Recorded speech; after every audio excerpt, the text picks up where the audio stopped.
بسم اللہ الرحمن الرحیم۔ السلام علیکم ورحمۃ اللہ وبرکاتہ۔ سامعین، آج کی ویڈیو میں بیان کرنے والا ہوں بنی اسرائیل کے دو آدمیوں کا واقعہ جو بہت ہی متقی اور پرہیزگار تھے، اور یہ واقعہ حدیث مبارکہ میں بھی موجود ہے۔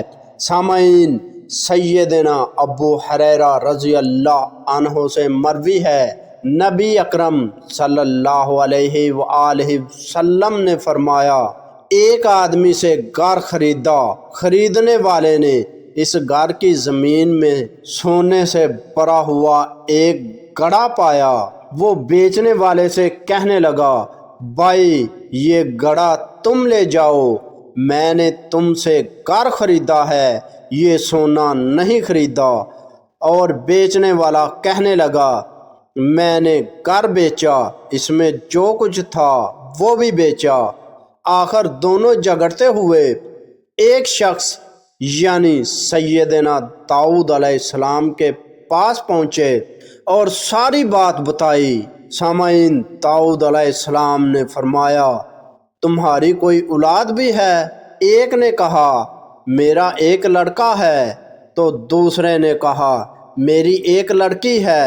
تو داؤد علیہ السلام نے کہا، ایسا کرو، ان دونوں کا آپس میں نکاح کر دو، یہ سونا ان دونوں پر خرچ کر دو اور کچھ خیرات بھی کر دو۔ سامعین، یہ دنیا دار لا امتحان ہے۔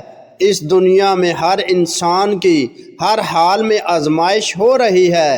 جن چیزوں میں سے انسان کا امتحان ہو رہا ہے، ان میں نہایت ہی اہم چیز مال و دولت کی فراوانی ہے۔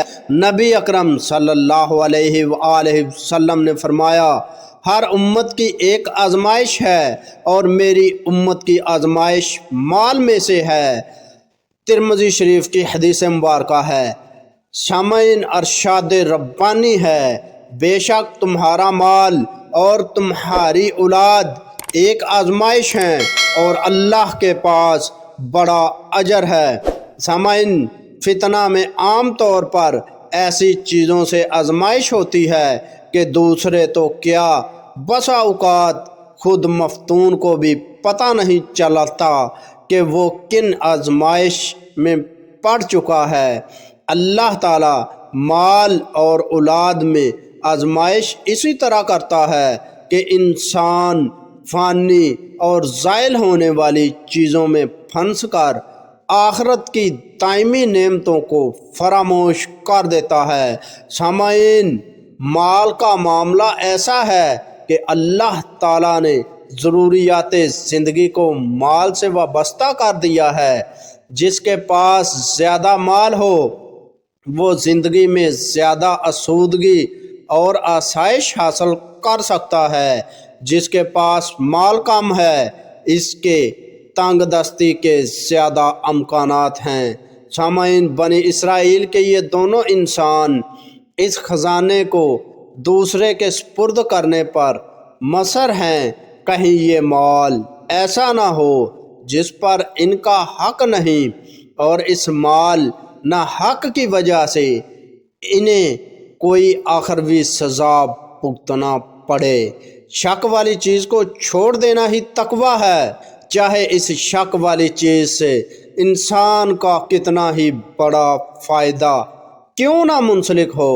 ان دونوں متقی انسانوں نے اس مال و دولت سے اللہ کے خوف کی وجہ سے بے اعتنائی برتی، اور اللہ تعالیٰ نے انہی کی اولاد کو مال جائز و حق کے طور پر لوٹا دیا۔